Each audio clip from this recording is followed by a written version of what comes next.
I'm James Waldridge. I'm the CEO of Recovery Devon. It sounds very grand. We're a small group who all work from home part-time, so don't be swayed by the title. And Phoenix Nights, they were born out of an idea by one of our previous directors and in conjunction with Devon Partnership Trust, who are our main funders, to bring together people in a spirit of finding out what it means to be fully human. And we've broadened that scope, as it were, over the time we've been presenting them. They were called the Phoenix Nights, no connection with Peter Kay whatsoever, but they were originally held at the Phoenix Theatre in Exeter. So that's where the name comes from. We were only able to hold one evening at the Phoenix Theatre before, yes, you know what struck last March, and so we had to then switch online, which is what we've been doing ever since. We're holding them monthly, and it'd be lovely if those of you who are new to Recovery Devon would perhaps come to future ones. We'd love to see you again. In terms of Recovery Devon, we're a small community interest company. We're very much supportive of mental health recovery, and our remit or our aim is to create and support opportunities for mental health recovery across Devon. And over to you, Debbie. Thank you very much. Okay, thank you, James. So thank you for so many people turning up to hear me talk about this. As James said, I'm going to be sharing a little bit about my experience of being a carer for, well, first when she was a child, now a young adult with severe mental health issues, and around the role of carers, but also why we need to do more to involve particularly parent carers in the care and support of their children with mental health issues. So I believe that there's quite a specific challenges around that with mental health challenges for young people, and that's not to diminish other caring roles, but it does have some quite specific challenges associated with it. I will just mention at this point that there will be references to self-harm and suicide during the course of the talk, so just want to flag that up. It's not going into any detail, but I just want to make sure people are aware that that will be mentioned. So to give you a little bit of background about me and my story, so 12 years ago, Jess first developed mental health issues at the age of 15, and she went from leading a very full, active life, doing well at school, no indication of any issues, and within the space of 6 months, she went to feeling suicidal and was admitted for her first time to inpatient care just after her 16th birthday. From there, she spent 6 months in hospital and was discharged back to community support until she turned 18, at which point CAMHS, Child and Adolescent Mental Health Services, ceased to support young people, and at that point you either get transferred to adult services, or in Jess's case you don't, because you don't meet the thresholds. There are different thresholds for young people's services and adult services. So at that point she was discharged with no support whatsoever to carry on, at which point there was quite a serious relapse. She's had a few good years, and then around 5 years ago possibly now, again suffered a very serious relapse with her mental health issues, and until November last year she had spent almost 3 years in inpatient care in various hospitals, from acute mental health services through to PICU, which is psychiatric intensive care units, to specialist care and support for personality disorder. And she's now in supported living in Exeter. So I guess that's just a sort of overview of the range of services and support that she's needed. When Jess first became ill, I had no knowledge whatsoever about mental health, and we go back 12 years. It was something that people just didn't speak about. It was something that was really on people's radar. Of course, those people who had issues or had cared for someone with issues, it was something that very much is part of their story. But for the rest of us, it's something that was almost hidden from view, I think, at that point. And so when Jess became ill, it was an utterly bewildering and terrifying experience for me, that there is no history of mental illness in my family. And it wasn't something that I had any experience of knowing what to do. And I think at that point, as a parent, you always think that you can sort your child out, that you can help in some way. And the reality was that I couldn't. And that's a difficult reality to be faced with.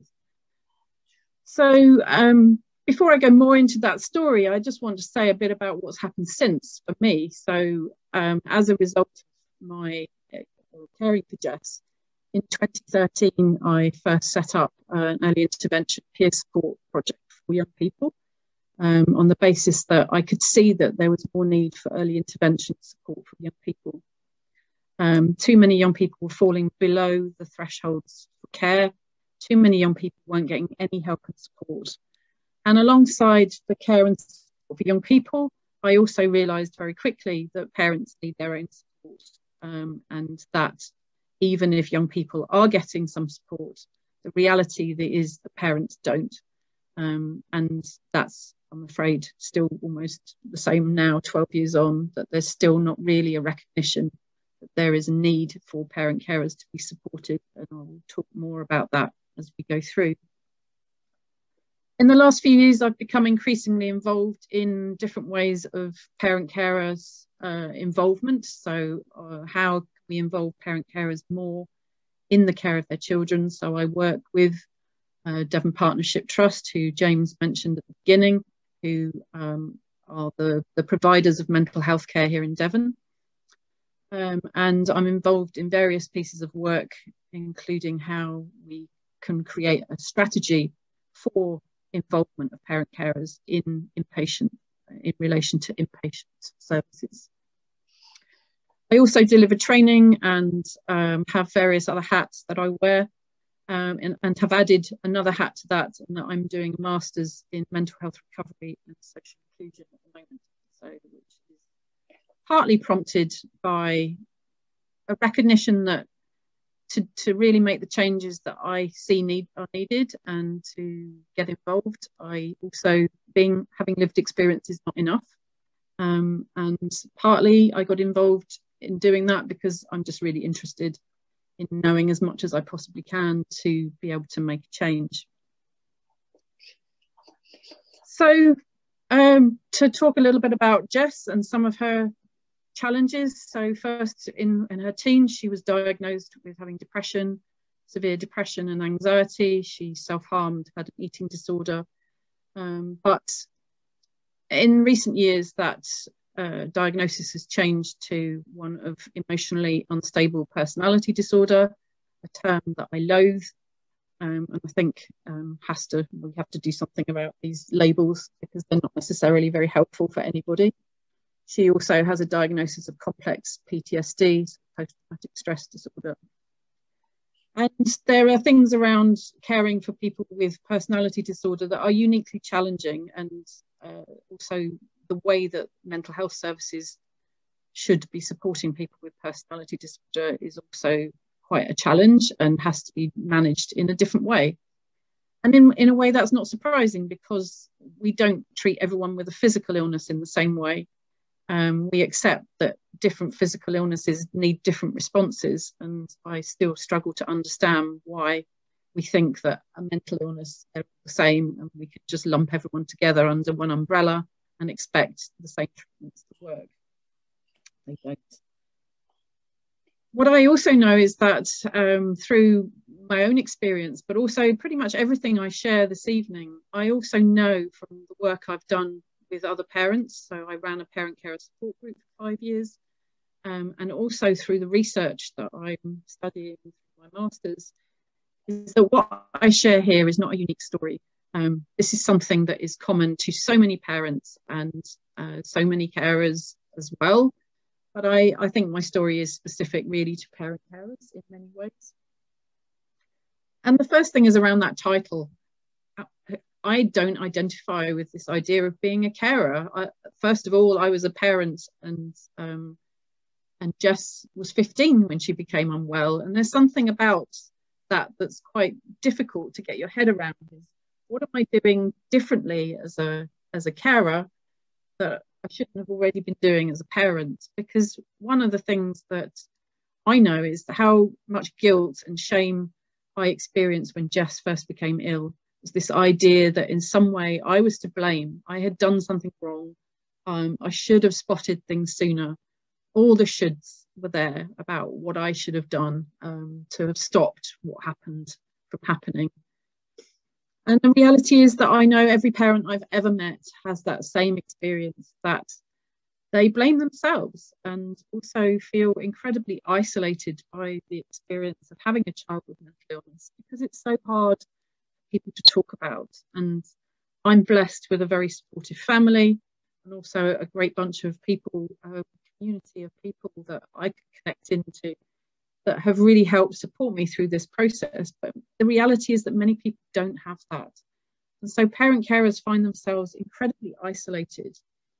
And a report carried out by the research carried out by the Association for Young People's Mental Health I was involved in identified parent carers of young people with mental health issues as the most isolated group of parents that there are. So it's a challenging role to take on. And by not really recognising that you're being a carer, it's hard to access support that might be available to you. So through Devon Carers, I know there are people here who are from that organisation. But in reality, it's quite difficult to get any support that's really meaningful. And my needs are still quite specific, in that there are many things around my experience I wouldn't share openly with other people, because most people would be horrified, and it would be really inappropriate to share that with people who hadn't gone through similar issues around attempted suicide and self-harm. It is not something that should be discussed lightly. And it is really upsetting for other people who haven't had that experience. So the reality is that for me, it took years. No one even mentioned the idea of Devon Carers to me until about 3 years ago. So by that time, I'd been, by definition, a carer for 8 years. And things like you could access help to pay for visiting parking when you visit the hospital. No one told me about that. So it's little things that would have made a big difference. And then, because for me, I have also experienced my own mental health challenges as a result of Jess's illness. So I have issues around PTSD and trauma from some of the things that have happened. And have had periods of time when I've not been able to work, which has meant there's been some fairly challenging financial times for me. And I've been on universal credit, which you suddenly realise is that when your child is in hospital, you're not entitled to claim a carer's allowance, but only if they're in the community. So you're left in a situation where you can't claim any support, any additional support. But in my case, I was driving all over the country because Jess was hospitalised in Coventry and in London, various other places. So if she was in prison, I would be able to claim some travel expenses. But if she's in the psychiatric unit, I can't. So there are some real kind of discriminatory issues that are going on around how it is, just the practicalities of being a parent carer. And my role as a carer is not a simple one. So I would love to just be Jess's mum, but in reality, I am a support worker, an advocate, a life coach, a counsellor, nurse, a secretary, a chauffeur, a chaperone, a mental health expert, a liaison worker, a case manager, care coordinator, a spokesperson for when she's not been able to have a voice, crisis support. I've also dealt with complaints on her behalf. I've been a cook, a cleaner, a friend. I've provided housing, and I have paid bills for her. After all that, there's not much room left to be a mum. I've also tried to hold down a job, been a parent to my son, liaised with family, run a home, and had to try and maintain some reality of normal life. And that's a really difficult thing to do. There's a really hard bunch of things to have to balance. And all the while, you get no training and you get no support. It's everyone else around a child with mental illness, whether that be the doctor, the mental health services, teachers, youth workers. Most people get some level of training around mental health and how to respond. But the reality is the very person who spends the majority of their time caring for that child will end up with no support whatsoever. And that's a hard reality, because actually what I know is that, and what I truly believe is that if parent carers are given the right help and support, then we can be a support to our child. But without that, we can't have that. It's something that everybody needs to have some level of training and support to understand better what is going on. What we know from statistics is that 56% of carers, so parent carers of children experiencing mental illness, suffer levels of anxiety and depression which meet the criteria for psychiatric illness. So there are carers who are themselves really struggling to cope with what they're having to face every day. There are really high levels of grief associated with the diagnosis, and particularly when it comes to admission into hospital and psychiatric ward. The grief and loss that you experience at that time is something that I wouldn't wish on anybody. I can remember Jess's first admission, which, as I said, was when she was 16, where neither of us knew what to expect. We had been given no information. And I had to drive her down to Plymouth, where the unit, the child and adolescent mental health unit is, with no understanding of what was going to happen, how long she would be there, what she would need, when I could visit, when she would be home. Just nothing, no information whatsoever. And I can remember that day, and Jess and I still talk about it, that it was the toughest of journeys we've ever made, of driving towards this place. It felt like just driving to the abyss. It was a really distressing journey to have made. And I can remember leaving her there and handing her over to strangers. Up to that point, I had been everything. I had cared for her, I had sat with her and held her and done everything I could, patched her up when she self-harmed. I'd just done everything. I'm her mum, and suddenly that role was taken from me, and the door of that mental health unit closed, and suddenly you are nobody. You don't have a role anymore. You are marginalized, you are excluded, and at best you are tolerated as a parent. You are not welcome in terms of providing information or inputting into your child's care. From that moment, it becomes incredibly difficult to find a role for yourself. And the grief associated with a child with severe mental illness is one it's hard to describe, because it comes with you. Most grief, there is a point in the sand. If there's a bereavement, there's a point and you can gradually move away from it. You can rebuild your life. The grief doesn't get any smaller, but other things can grow around it. And there's something uniquely challenging about high levels of mental distress, attempted suicide, self-harm repeatedly, having to face the possibility of losing your child, that creates high levels of trauma, and a grief that just keeps coming with you. It's like the loss that just keeps, you live it over and over again. And partly it's a loss for the possibilities that you knew your child had, the things that they wanted for themselves, not just how you might have envisaged the future children, but also what you knew their dreams were and their hopes were, and that you know that at some point they're going to realise that in reality they may not be able to live the life they wanted. And there's a lot of grieving to be done around that. We know from the literature that parents cope in one of two ways, I guess. Firstly, by focusing on the problems, so by learning as much as you can, seeking information, being physically active, going to work and immersing yourself in other environments where you can have some degree of normality in your life. And then the other way is the emotional way to do it, by escaping, by using substances, by drinking alcohol, and by expressing emotions, crying mainly. And I guess I've been through all of these, probably not the substance abuse so much, that I made a pact with myself that I wasn't ever going to go down that route. But there have been times where a drink would have been really quite welcome. But I guess my way has been to throw myself into learning as much as I can around mental illness, and Jess's illness particularly, so that I could be the best help I can to her, and to try and support her through that.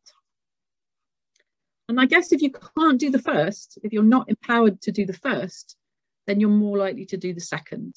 And I think that's the reality, in that actually the way mental health services treat parents and carers, by denying them a role, by denying them access to participation, to shared decision making, they actually take away a way of parents becoming involved and perhaps having a more healthy coping strategy than having to resort to what comes when the door shuts in your face and you don't know what else to do.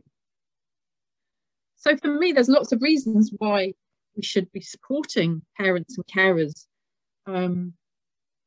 when we know so much more than anyone else, other than the child or the young person or the young adult themselves. We know more about that person than anyone else does. And suddenly our knowledge and our skills are just dismissed and diminished, and completely devalued.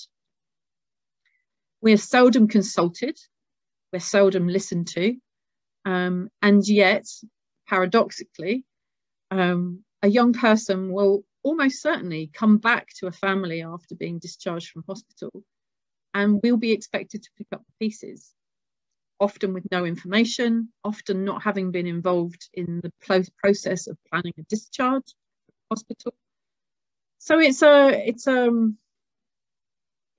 it's baffling to me why the system works this way, but I have experienced and heard many people say through the work that I've done since, and I deliver training with staff on inpatient units around how to involve parent carers, in that often they're just really scared about how to do it, because sometimes parent carers can be quite defensive, quite angry, because fundamentally we're scared, because we're scared of losing our child, because we don't know what to do.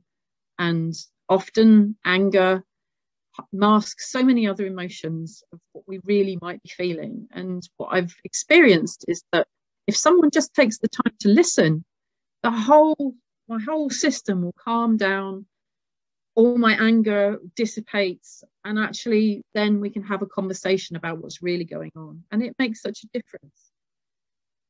The parents are the thread that connects services. So when a child or a young person moves from community to inpatient, to a different hospital, back to community, back to hospital, the thread that connects all that is the parents. And to give you an example, in the last 4 years, Jess has had 14 different psychiatrists. I think she's had 9 care coordinators and numerous key workers. Every single person, every psychiatrist has a different view on how to treat Jess, different regimes of medication or not medication, from electric shock treatment through to, well, just everything in between. So every psychiatrist has a different view. This is a really inexact science, and I just find that astonishing, that actually within psychiatry, there is this reluctance to engage with parent carers and much more holistic views of mental illness, when actually they clearly don't have the answer themselves. If they did, I wouldn't be in a situation where Jess has spent 3 years in hospital. The other thing around parent carers is that it's an untapped resource. When mental health services are so strapped and so desperate for money, and so, there are so few resources, that here is a resource that's free if you use it appropriately and you train people appropriately. But to do that, we need to change the culture within mental health services, and recognise that there is a role for parent carers, and that if a child is in the community, they might be having an hour of support a week from mental health services. And where are they the rest of the time? They will be being cared for by their parents. If they're in hospital, then they're going to be discharged back to their parents. Of course, I know there are circumstances when that doesn't happen. And when a child might be having an intervention such as CBT, cognitive behavioural therapy, or DBT, which is dialectical behavioural therapy, which is used a lot for personality disorders. These are interventions that if we as parents were told something about them, we could support the child, the person, to actually practice those skills, but we're not given any information. So actually what parent carer involvement is about better outcomes for young people. We parent carers don't want to get involved just for the hell of it. We want to get involved because we want our children and our young people to get well and to get better. And we know that actually the evidence, the research points to everything saying that we will get better outcomes for children, actually for anybody with mental illness. We get better outcomes when we involve carers. So to talk a little bit about my Churchill Fellowship, which was when I travelled, so that I'll tell you a bit about the Churchill Fellowship, because I applied in 2017 to the Winston Churchill Memorial Trust, who fund UK citizens to travel overseas to carry out research into issues that matter to them. And you have to put together a proposal. I put together a proposal and around interventions that prevent the escalation and recurrence of mental illness in young people. And much to my surprise, given that they have around 1,500 applications every year and award 150 fellowships, I was amazed to find that I was selected to go and travel. My proposal was to travel to Australia and to Finland to look at how they delivered mental health services differently and what we could learn from that, because the point of the fellowship is to bring back learning to improve services back here at home. And the challenges for me around even getting to Australia were like, it was just, yeah, really a hard time for me. So the day that I had a letter to say that I'd been successful in been successful with the fellowship, was the day that Jess attempted suicide and was readmitted to hospital. So it was a bittersweet moment for me in that I received that letter, and for me it felt like there was no possibility that I was ever going to get to Australia. That at that point Jess was in such a terrible state that there was no way I could leave the country, let alone go to the other side of the world. And so I put my whole plans on hold for a year, actually 18 months. And but by the time, I guess I realised, and talking to Jess, she really wanted me to go, and I had to, for her sake, because she carries already so much guilt that she's impacted on my life and taken from me, as she would see it, so many things. We discussed it and she said I had to go. She really wanted me to go, and I had to trust her. I had to trust that she would stay well, that she could do it. And I didn't want to add layer upon layer of guilt to her by not going. So in the end, I did. She should, before I had gone, she should have moved to a new hospital where she was to get specialist treatment. But because they messed around so much and changed the goalposts so much, in the end, she ended up moving a week before I left, which was incredibly difficult because I'd hoped that she would be settled, and that didn't turn out to be true. And traveling, or making the decision to travel to Australia, was one of the hardest things that I've ever done. It was the hardest decision to make. And it was only because of my family. My sister took over being the liaison person between mental health services and everything that was going on. And if it hadn't been for that, I would not have been able to go. So I guess, yeah, to just talk a bit about my experiences there, really. So I guess for me, there's a saying that says it takes a village to raise a child. It's an African proverb. And we live in a culture where everybody blames everybody else. Or we blame the person, we blame the family for mental illness. So I've certainly experienced mental health services blaming me, looking at me to say, what did you do to your daughter to make her be this way? And we don't recognise that actually we're part of a system that has created this. We live in a society that has for years ostracised people with mental illness. And that society and the way we live and the way our community exists actually contributes to mental health issues. So if society contributes to it, then society can help fix it. And I think what I recognised when I travelled to both Australia and Finland was they have a much more recovery-oriented way of approaching mental illness. And the whole framework around recovery in mental illness is around connection, people being connected to one another, about giving people hope, a sense of identity, which our current mental health system, particularly at inpatient level, strips people of their identity. It's about meaningful activity, helping people to be engaged in meaningful activity. And again, particularly at inpatient level, that doesn't exist in this country. And empowering people to make choices around their care, around their life. So we need to take this more recovery-oriented way of working. And through my travels in Finland and Australia, I was in Australia for 6 weeks and travelled to 3 cities, and in Finland for 3 weeks, travelling right the way through the country. Repeatedly, things that came to me were around relationships, that mental illness and how we get out of mental illness is about relational work. It's about connection. It's about creativity and being creative in how we approach it. It's around peer support. It's around early intervention. And it is around the importance of parents' support and education for parents to continue the work that mental health services do.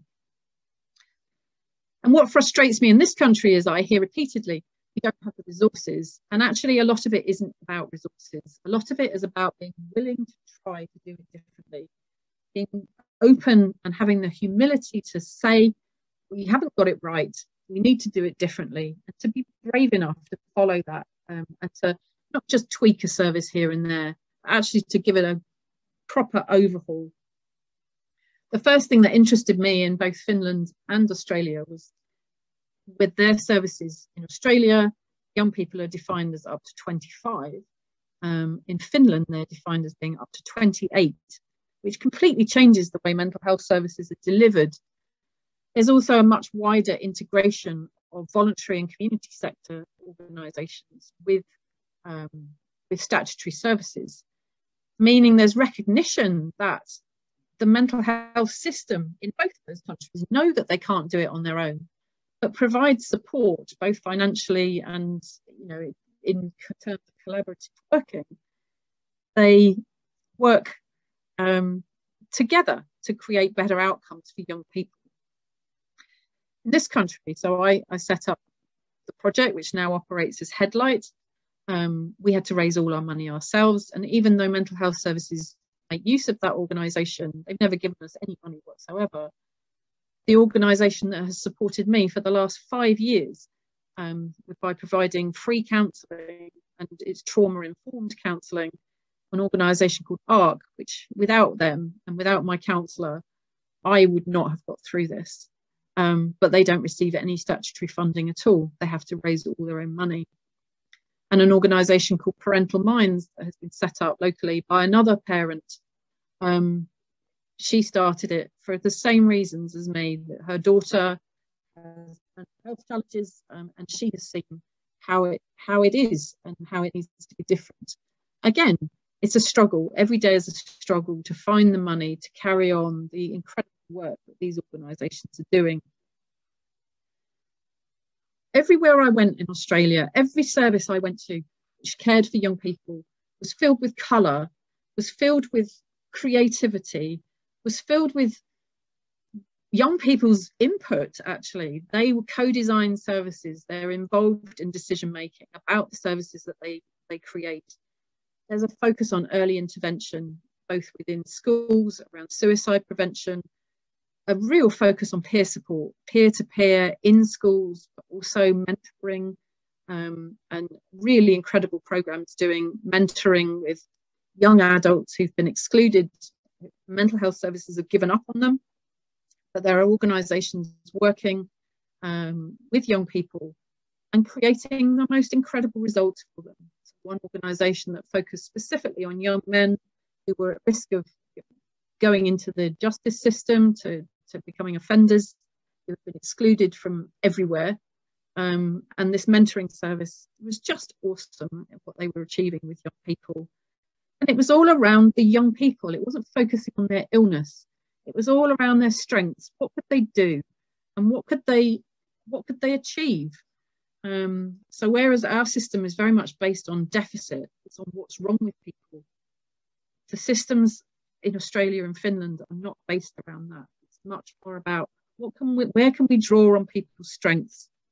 And peer support is a really wonderful way of doing that. One of the particular systems is open dialogue. So open dialogue has it's both a way of delivering services and a kind of treatment regime, if you like, so which puts the person right at the centre of their care, and from the outset involves the parents, the families, people who are important to that person, and takes a dialogical approach, so a conversation, let's talk, and encourages the family and the person to find their own solutions. And this is for people in crisis level. This is not around early intervention. This is around helping people to find their own solutions. And this started in Finland. So I met a psychiatrist in Finland who works with young people, who was genuinely disturbed. His jaw dropped when I told him about my experiences of being a parent in this country. And he says, can't presume to be so arrogant as to know everything that a child might need for their recovery. How could I possibly exclude a family from that process? And for people working with open dialogue, it's inconceivable that they could achieve recovery for someone without actually involving the parent carers. There's also this idea of distress, of how we can tolerate uncertainty. So within the framework of open dialogue, there's much more around how we manage risk in a different way, rather than just particularly around self-harm and suicidal ideation, that our response so often in this country, particularly, I mean, not just self-harm on its own, but I mean at a serious level, but we don't have many other options about how we manage that other than inpatient care. And the provision of immediate help. So this is the principle of open dialogue, that we help people as soon as we can, and provide continuity through that journey that someone will go on. So rather than having 14 psychiatrists, you would have one who's part of a team around that young person who provide that support to them. So it's a completely different way of working. And the role of nature as well, for me, stood out in both Australia and Finland. The use of wilderness therapy, adventure therapy, of how they use that to empower young people, to resource them, to give them new skills, which and engaging in that meaningful activity, which means that, you know, they are able to feel that they're achieving something, and working with families together. In Finland, I met an organisation who, when they admit, they have to do 5 days where they have a program where they inpatient admission for a young person, but the whole family is there, the siblings, everybody is there working together to find a solution. So for me, there is this idea that we have to empower parents and carers, where parent carers can have a role, and where it's a system where we're empowering people to actually come up with their own solutions, rather than a system which encourages people to become dependent, because it strips people of their identity, it disempowers people, so that when people are trying to move through to recovery, it's really difficult because they've lost the self-efficacy. They don't know how to make those decisions. They've not been involved in the decision-making process. So we need to move from this idea of having a system which creates dependence, actually be much more creative around how we involve families. In Finland, there are all sorts of programs which are specifically designed to involve parents, to provide education and support to parents around mental illness. They have a system where the national curriculum in schools includes mental health skills of relaxation and stress management, self-knowledge, of appreciation, coping skills. So everything is set up to stop these things from happening in the first place. But the reality is that they have systems where they build the service around the family, around the young person, but around the family, and provide peer workers, carer peer workers, who help to advocate for the family and the family's needs, and not just the young person, on the basis that the ripple effect of mental illness does not stop the person with the illness. It affects the entire family, from the parents to the grandparents, to the aunts and uncles, the siblings, and it ripples out further to the friends, to the community. And the costs of doing our mental health services the way we do, not just the emotional cost and the terrible cost of people taking their lives, and you know, there is the financial cost to the NHS, to a service that is just not serving people. It's not serving the staff that work within it. It's not serving the patients, and it's not serving the families. So I guess, yeah, just to end really, I know that it can be done differently because I've seen it done differently. And I know that it is about, sometimes it's about resources, but sometimes, as I say, it's about a willingness to change, to recognise that the way we're doing it is not okay, and that we all together, if we work together as a community, can find solutions to this. And accept that everybody has a part, is a piece of that jigsaw, from the young person to parents to the families and to mental health services, coming together to work together to create those better outcomes for young people. So I'm going to leave it there. So thank you very much. Gosh, Debbie, thank you. Do you know, I've had the privilege of hearing yours and Jess's story a number of times, but I'm always struck by the unshakable bond between the two of you, and that always shines through.